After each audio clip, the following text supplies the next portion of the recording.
আমরা মানুষ হিসাবে সত্যিকার অর্থেই অনেকটাই মনে হয় জাতিগতভাবে অসংবেদনশীল। সেটা কীরকম, যেমন ধরেন কে কি পোশাক পরবে, কে চুলের কাটিং কীরকম দিবে, কে কোন প্যান্ট পরবে, কি টাইপের জুতা পরবে, কি করবে, এই বিষয়গুলো নিয়ে আমরা অনেক সময় কমেন্টস করে ফেলি, বুঝে না বুঝে।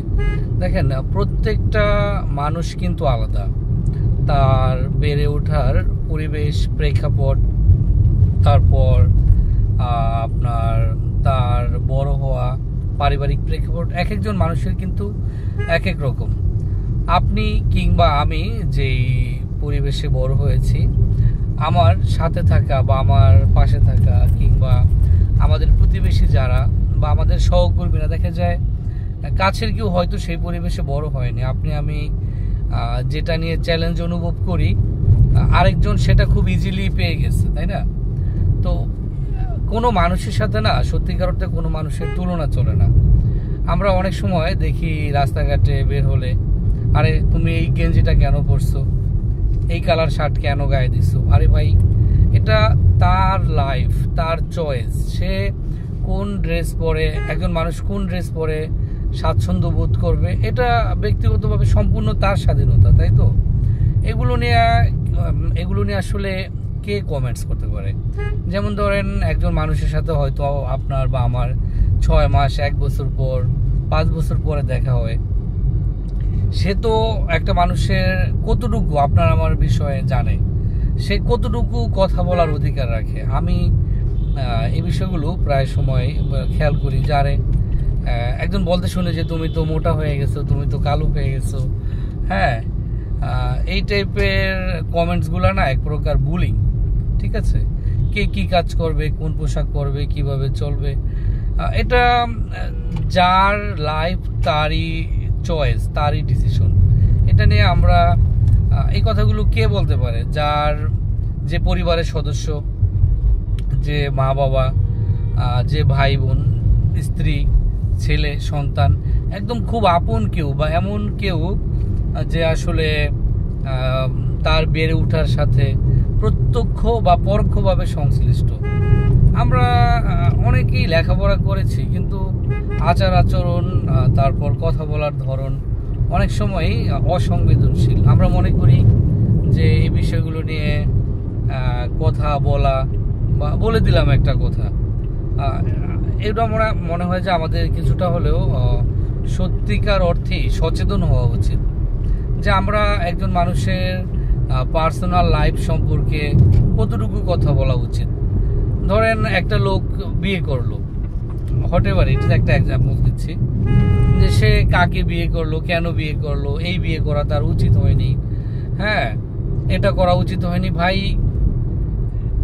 এটা যার লাইফ তার ডিসিশন, তাই না? সেখানে আপনার আমার কথা বলার কি আছে? আমি একটা এক্সাম্পল দিলাম মাত্র। এরকম অনেক বিষয় আছে, যে তোমার ছেলেকে কোন স্কুলে পড়াও, এটা উচিত হয় না, ওটা উচিত হয় না।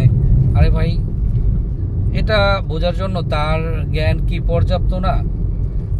ক্রিকেটার রোহিত শর্মার একটা আমি ইন্টারভিউ দেখেছিলাম কিছুদিন আগে, যে অনেক সময় দেখা যায় কেউ কমেন্টস করে ফেলে যে রোহিতের এই শট খেলা উচিত হয় না, এই শট করা উচিত হয় না, এভাবে ওয়ান ডাউনে নামা উচিত হয় না, ওপেনিংয়ে নামা উচিত ছিল।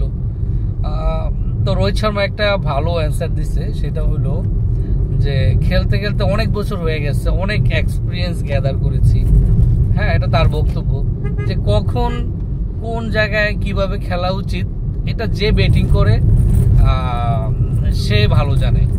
আমরা বাইরে থেকে আননেসেসারি কথা বলে কমেন্টস করাটা খুব একটা যৌক্তিক না, যদি না কাছের কেউ হয়।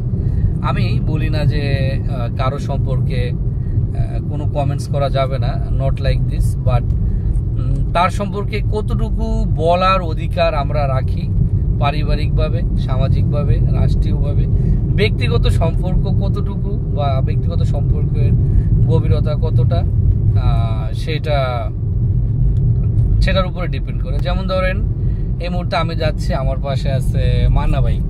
এখন মান্না ভাই ড্রাইভিং এর ছিল, সিটে আছে। এখন সে ভালো বলতে পারবে যে এই মুহূর্তে গাড়ির স্পিড লিমিট কতটুকু রাখা উচিত, সামনের গাড়ি থেকে কতটুকু সেফ ডিস্টেন্সে থাকা উচিত। একজন বাইরে থেকে দেখে কমেন্টস করে দিল যে এই বিষয়ে আসলে ন্যূনতম ড্রাইভিংয়ের বিষয়ে কোনো জ্ঞানই রাখে না, তখন আসলে বিষয়টা কিন্তু অ্যাপ্রোপ্রিয়েট হবে না।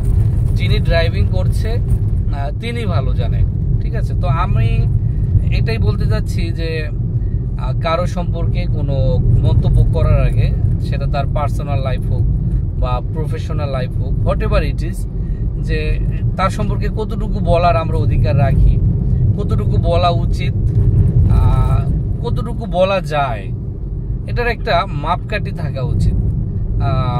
না বুঝে, না জেনে বা না মেপে যদি আমরা কথা বলি, এগুলো আসলে জ্ঞানের সীমাবদ্ধতা বা যে কি বলে এটা, এক প্রকার অসমন্বয় তৈরি হয়। এই জিনিসটা কিন্তু আসলে কোনোভাবেই উচিত না।